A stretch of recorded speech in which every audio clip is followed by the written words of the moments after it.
So I was on Fox News again yesterday. I was honestly very surprised that they invited me back on, given that the first time I was on, I was screaming for the war in Afghanistan to be ended, among other things.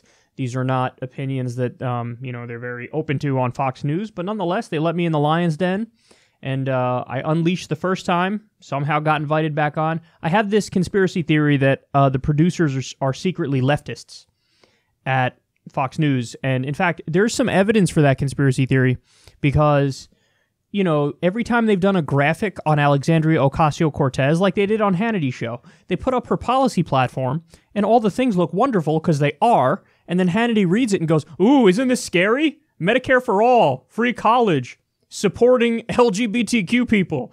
And it's just all things that are like, duh, those are good ideas. So I think the producers might be secret leftists, and that's why they're inviting me on. But either way, I digress. I had more fun this time than I did the last time, because this time I think there were more fireworks. Now, having said that, there are also more points of clarification that I have to give after this most recent interview. So if you haven't seen it, you could check it out in the other clip, or here, I'm going to show you the whole clip again now. It's about 5 or 6 minutes. So let's watch, and then we'll come back, and I'll give you my breakdown. Look, if the Democrats get in, they're going to raise your taxes. You're going to have crime all over the place. You're going to have people pouring across the border. So why would that be a blue wave? I think it could be a red wave. I tell you what, really, I think it should be a red wave. There's the prediction. President Trump last night in Ohio campaigning a special election for the House of Representatives that takes place on Tuesday. Ahead of the midterms, the president says he will be on the trail almost every day. Here to discuss, talk radio panel, Chris Stigall on the left, Kyle Kulinski on the right. You will soon learn that that is not where their political positions are, but that is where they are on the television screen.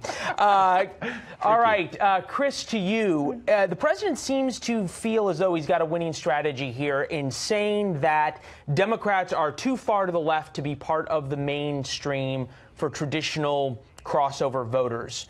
Winning strategy? I don't think he has to say it. I think we just have to listen to them. I mean, this chaos that you've been reporting on this weekend that went on in Portland with the ICE facility there, with candidates in New York calling ICE agents Nazis and calling for the shutdown of ICE. The Sarah Jong woman, who's now an editorial board member of the New York Times, calling out, whites and white men particularly, and making some really despicable comments. I mean, they're truly unhinged in a way we've never seen. I don't think Trump has to do much heavy lifting, frankly. Let them do all the talking. Kyle, should moderate Democrats worry about this far left push? No, I think that the far left is actually the way for Democrats to win, believe it or not. So when you look at the polls and you look at all the substantive policy issues, the American people overwhelmingly support Medicare for all, for example. They overwhelmingly support free college. They overwhelmingly want to end the wars. So when you go issue for issue, the American people are actually with the far left. And in fact, President Trump, when he ran in 2016, stole some of those issues. He ran against the wars. He ran against the trade deals. If anything, Kyle, you might have a point. He also said he wasn't going to touch any of the entitlements, Social Security or Medicare. You make a good point in terms of where the Democratic Party is headed. There's a lot of Democratic socialists beginning in New York that have started to knock folks off, longtime Democrats. Tuesday's primary in Missouri, Cori Bush, Democratic socialist, taking on Lacey Clay, longtime Democratic congressman. There comes a question, though, in terms of how palatable across the board these folks are, not just in primaries. Interview with Cori Bush from about 2 weeks ago, and then we'll get your guys' reaction. Roll it. The wealthy should pay their fair share. Yes, wealthy should pay their fair share. What is a fair share? What percentage? So you're saying that you're saying that they're paying their fair share is what you're saying? No, I'm asking what percentage is a fair share? Their fair share, the same, if a third of my money is going to taxes, then I think a third of their money should be going to taxes. Well, it does. I'm trying to understand because you realize the effective tax rate on the poor is less than it is on the rich, right? Okay, so first of all, I'm not the poor.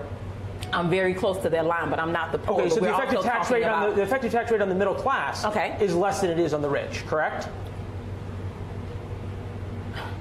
What fair share would you like to change the tax rate to on the wealthiest what percentage of Americans so it's a fair share? So let's say the wealthy 1% could pay, let's say if they paid, let's just give them 45%. Kyle, is that the future of the Democratic Party? I hope it's the future of the Democratic Party. Jeff Bezos has over $100 billion at the same time that we have 60,000 homeless veterans in this country and 400,000 homeless Americans. And the American people, again, to go to the polls, overwhelmingly want to raise taxes on the rich, overwhelmingly want to raise taxes on Wall Street and corporations. I'm talking about 58% of Americans. So if your strategy is to defend the rich, by all means, go right ahead. Chris, and I'm guessing you just really hope that Cori Bush is the future of the Democratic Party. Oh, these mathematicians are brilliant. This Alicia Ocasio-Cortez before her, these are wonderful spokespeople. As I said in the open, let them keep talking. By the way, it's not like we're talking math and economics with them most of the time, although when they do, that's pretty golden. We're still talking about radical fringe stuff. Abolishing ICE, abolishing law enforcement. You know, abolishing law enforcement? Why are you making things up? That's made up. You just made that up. Who says abolish law enforcement? Yes, you did. Well, you just made that up. Who said abolish law enforcement? Nobody. You did. Excuse me. Is ICE not law enforcement? Customs and Border Protection already protects the border. ICE was created in 2003, and by the way, there are allegations of them literally doing slavery. Kyle, and that was proven in a court of law. Fellas, one second. And Kyle, you made a point about polling. Ending ICE or abolishing ICE does not play well in polls in the heartland. That is not a popular thing in Michigan, in Ohio, and in Missouri. That's correct, but that's because we need to make the argument. And for example, like I just referenced before I was being talked over, there are allegations of literal slavery happening at private prisons run by ICE. You're laughing. It was in the Washington Post. It's been proven. Oh, for God's sake. It was proven in a court of law. Okay. A court of law proved that there's merit. I'm still trying to figure out how we got from there to here. We will dissect that in the post-mortem. Meantime, fellas, we got to run. It was great having you both on here. Wow. Look it up. I'm correct. Great Factually conversation. Correct. All right, Chris, Kyle, thank you. Appreciate it, fellas. Yeah, so like I said, I had more fun this time around than last time around. There were fireworks, but I actually enjoyed the fireworks. It makes you feel like alive and focused and sharp and ready to respond. So let's break this down. The elephant in the room is obviously the Cori Bush clip. So when they played that clip, let me be clear up front. Yeah, it's obvious that she fumbled that question. Like, it's not... The point is so obvious that I didn't even feel the need to give a nod to that point, because the clip speaks for itself. And honestly, I think if you talk to Cori Bush, in a moment of sheer honesty, she'll tell you, yeah, I fumbled that question. I didn't answer that question well. Now, there perhaps may have been a little bit of misleading Fox News editing in there. There was a cut at a peculiar point. I don't know if you guys caught that, but if you go back and check it out, you can see it. And I don't want to throw Cori Bush under the bus overall, because I think the point to stress was the point that I did stress there, which is her overarching point is undeniably true. See, if they came back from that clip and asked me about it, and my immediate reaction was, yeah, you're right, she fumbled that question. Now, what I would be saying is, stylistically, she fumbled it, but the main point is, substantively, she's actually correct. But if they come back from that clip and I say, yeah, she fumbled that question, that's it. Everybody in the Fox News audience shuts their brain off and goes, aha, see? So Cori Bush is a bad candidate. Her message is obviously wrong. In other words, there's a lot that goes hand in hand with making that point up front. And it's actually a brilliant propaganda trick, a clever propaganda trick, the way that they presented that. Because it's not like they steel man their opponent's argument. It's not like they play a clip of Noam Chomsky dissecting why a progressive tax system is obviously superior and better for the people compared to a flat tax or any other kind of tax system. So they don't lead with a strong argument from the other side. They lead with something that's obviously comical and something that's supposed to portray the entire left-wing position as goofy and silly and stupid. So I was as I'm watching that Cori Bush clip, I'm at a crossroads in my mind. I go, okay, there's many ways I can respond to this. What's the best way to respond to this? And the first thing that came across my mind was, of course, to just admit up front, like, yeah, she answered that question poorly. That's a given. But I didn't want to say that because by the end of the clip, she actually gave a reasonable answer. They were like, hey, what should the tax rate be on the top 1%? She goes, I don't know, 45%. If the clip was shown and it was just that and it wasn't all the pauses and the awkward thinking in between, that would be a perfectly reasonable answer. I mean, the top tax rate on the rich is 35% right now. It was 39% under Obama. It was 40% under Bill Clinton. 45% honestly just goes back to what it was through most of the golden age of economic expansion in the U.S. Under Eisenhower, the top tax rate was 91%. Now, that was just the nominal rate. That wasn't the effective rate. The effective rate was actually about 45%. That was the actual amount. And again, we're talking marginal rates here, not overall rates. That's another important point. But I was at a crossroads. I had to think, okay, what's the best way to respond to this? And again, her fumbling that question was so fucking obvious, I didn't even feel the need to be like, ho, you guys got her, because that's so like, it's like, duh, she didn't answer that question well. Me, being a policy guy, being a substance guy, what did I do? I decided, you know what I'm going to do here? I'm going to go over the top on them, and I'm going to go over the top on them for a very simple reason. The overarching point is correct. They're trying to portray it, they're trying to make this subtle argument. The subtext of this argument is, oh, obviously all the people who want to raise taxes on the rich, they're just these hordes of irrational and lazy lefties who don't know what they're doing, don't know how to manage an economy, don't know their ass from their elbow, and they're all dumb. That's the point they're trying to make. So the best way to counteract that is a little bit of a shock to the system. Well, oh, is this the future of the Democratic Party, Kyle? Yeah, I hope it's the future. I hope it's the future. And then I tried to give an example that really is going to burst through so that even though everybody's shocked when I say that at first, that if they just hang on with me for the next 10 seconds of my point, that they're going to go, oh, actually, that's a very reasonable thing that Kyle just said. So admittedly, I went over the top and I said, yeah, I hope that that's the future. And the very next point was, Jeff Bezos has over $100 billion. At the same time, we have 60,000 homeless veterans and 400,000 homeless Americans. So, yeah, you know what we need? A little bit of redistribution, bitch. And I think that's actually a very common sense position and a very straightforward position. So that was my line of thinking there.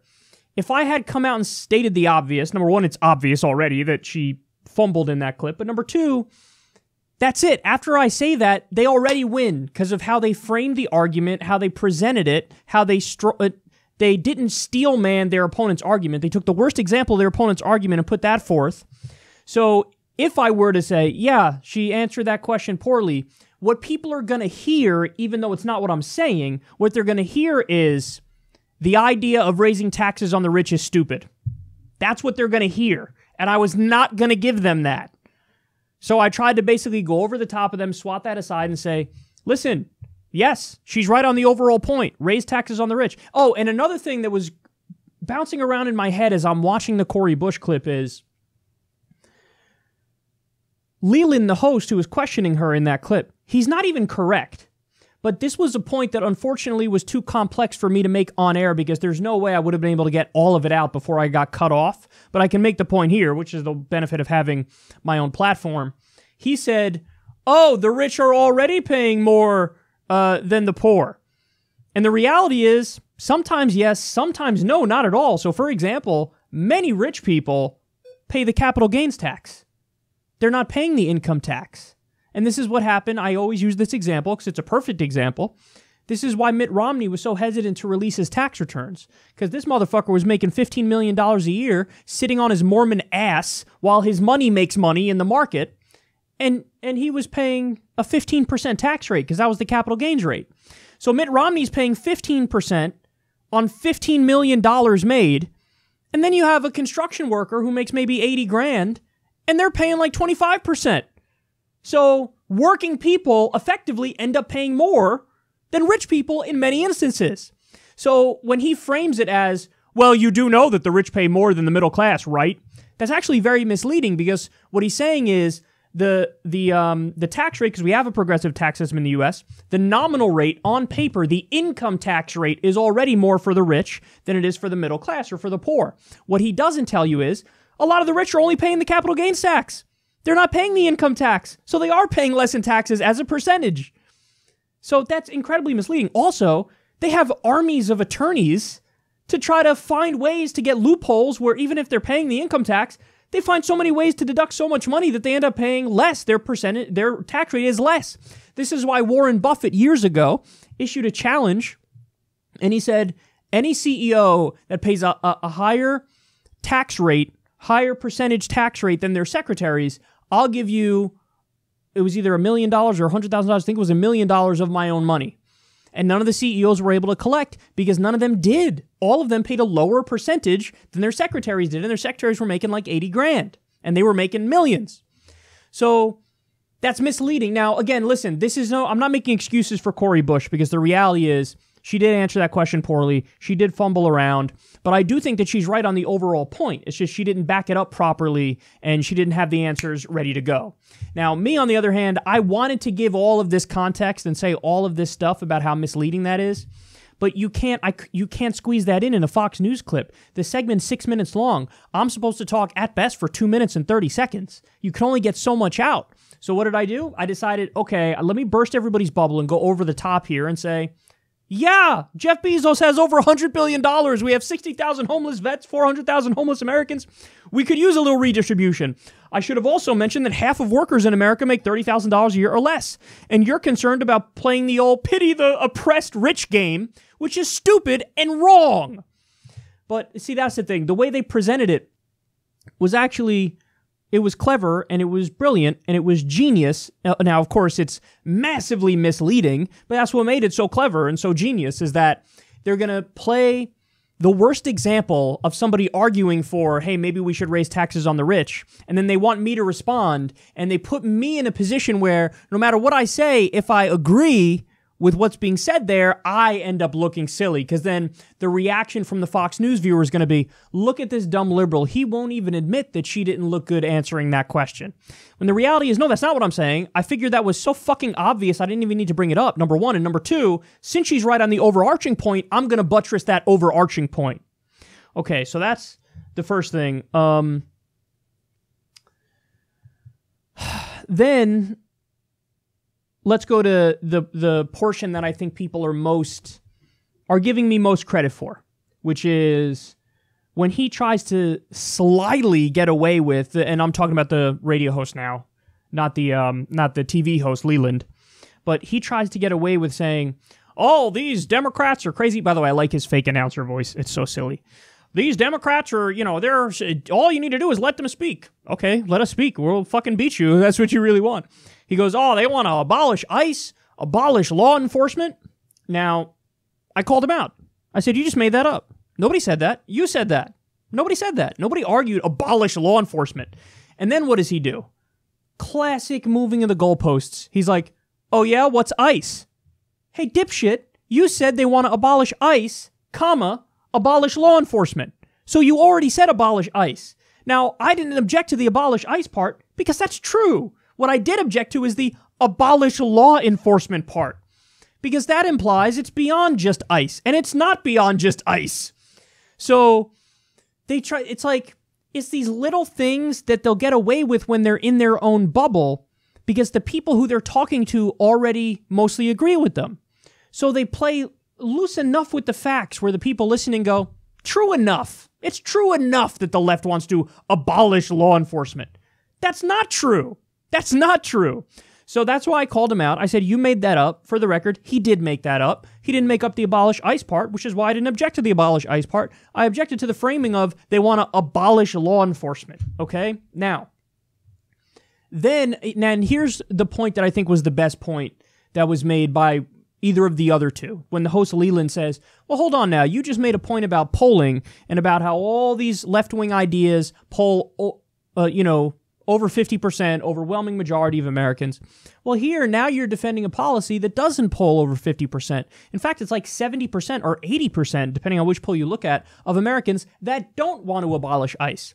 So I actually think, and I think Leland overall, the TV host, was actually pretty fair, because when I made the point earlier on about Medicare for all and free college, he said, you make a good point, and Trump also ran on, not cutting entitlements. So I think that he was pretty fair overall in the interview, Leland was, and I think, and that was actually a very respectable point. As he was making that point, I was thinking that's a very good point he's making when he says, on ICE, it's not majority popular, which is why my response to that was, you're correct, it's not. I wasn't going to deny it. He's correct. It's not majority popular. But then that leads to the next point, which is, we need to actually make the argument in an effective way, and I don't think that's being done. And that's not me trying to put down Alexandria Ocasio-Cortez. That's not me trying to put down anybody who's putting this issue forward. That's me saying that's not inherently appealing to people. The idea of, hey, I think you should have health care and not go bankrupt. That's inherently appealing to everybody. Hey, I think you should be able to go to college and not be saddled in student loan debt. That's inherently appealing to everybody. Hey, I think we should have a living wage. If you work full-time, you should obviously make enough money to survive. That's inherently appealing to everybody. So those ideas kind of sell themselves. The idea of abolish ICE does not sell itself. Because unfortunately, when people hear abolish ICE, many people, even people who aren't inclined to agree with the right by default, when they hear abolish ICE, many of them do hear, abolish law enforcement. That's what they hear. That's what many people hear when you say abolish ICE. They hear abolish borders. So that's why I tried to go, and again, it's Fox News. It's hard to be detailed and really get as much time as you need to make your point. But the point I was trying to make is, listen, we already have Customs and Border Protection protecting the border, number one. Number two, ICE was created in 2003. So it's not like in 2002 we didn't have law enforcement, or there were no borders in 2002. Nonsense. And then the third point is, and this is the one that baffled them the most, which is hilarious because it's just correct, is there are allegations that ICE is doing slavery at private prison centers. So that, I didn't make that up. That's the reality. I get that it sounds like shocking when somebody says it. That doesn't make it any less true. In fact, somebody pointed out the 10th Circuit Court of Appeals. I should have been able to point that out off the top of my head. Unfortunately, I wasn't, because I would have made the point even stronger, but I did cite the publication. It was Washington Post not that long ago, had the article, and they said, a court ruled, the 10th Circuit Court of Appeals said there's merit to this case. It appears like at this private prison facility, ICE actually was doing slavery. They were taking undocumented immigrants. Hey, no rights for you. We're going to lock you up indefinitely, and we're going to fucking make you do forced labor.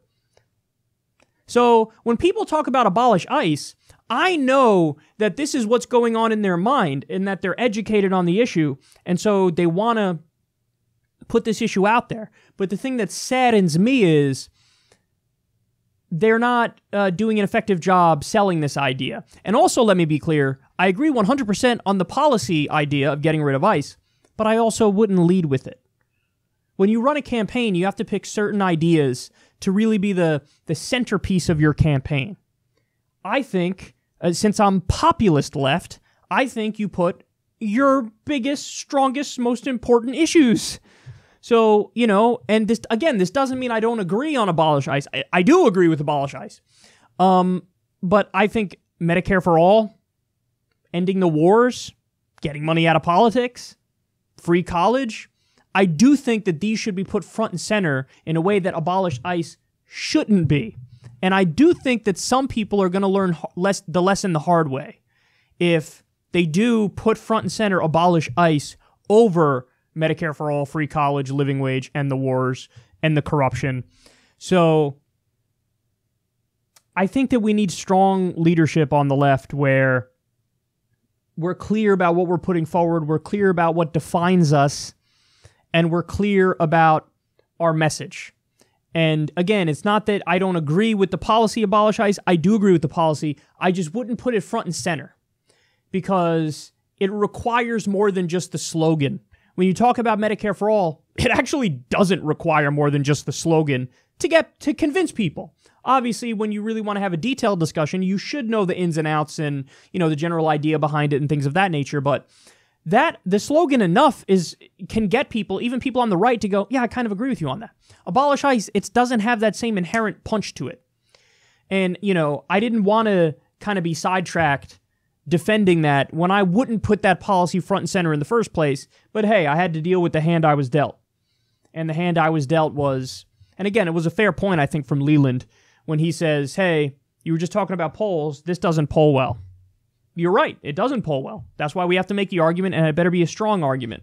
And again, I wouldn't even put that front and center. So anyway, I like this time better because there were more fireworks, and I think that's more fun when there's more fireworks. And I tried to get some dirt behind the scenes, by the way. When I was getting, when they were slopping that makeup on my face, I was asking around. I was like, so who's an asshole and who's not? I wanted to know about the hosts. They didn't really give up much dirt. The only thing, they were really nice, don't get me wrong, but the only thing they really gave up was, the only one I'll say is the one you already know. And I was like, O'Reilly? They were like, yeah. O'Reilly, O'Reilly's bad. He was bad. And I think they feel comfortable saying that, particularly because he's not there anymore and he ain't coming back. But they actually said, to be fair to them, they said pretty much everybody that they converse with who's there now, the hosts behind the scenes, are actually perfectly nice people on a personal level. And I don't dispute that. I think that's a weird thing that can happen where somebody, their public persona and, what they're pushing for, can be totally odious, but then on a personal level, they seem perfectly normal and reasonable, and it's weird. It's a weird thing, but yeah, I tried to hook it up and get some more stuff. And I was in a better little studio this time. Last time I was literally in the corner of a big room and nobody was there, and it was weird. I could have done it through Skype. I could have done the interview. I didn't have to go into their studio. This time they put me in a more official little studio room, and I was like, oh, this is nicer than the last time. So, but anyway, it was fun. We'll see what happens moving forward. Yet again, I'll say it. I don't expect them to invite me on, but I think that the people behind the scenes, like the producers, like me, so maybe they want to have me back on, or they're secret leftists, like I said before. Who knows? But yeah, a little bit of a pain in the ass, not gonna lie, because it takes half the day, and it's only a fucking 5-minute segment, and they obviously don't pay you and all that stuff. So, but anyway, it was fun. I enjoyed it, and I hope you guys did too.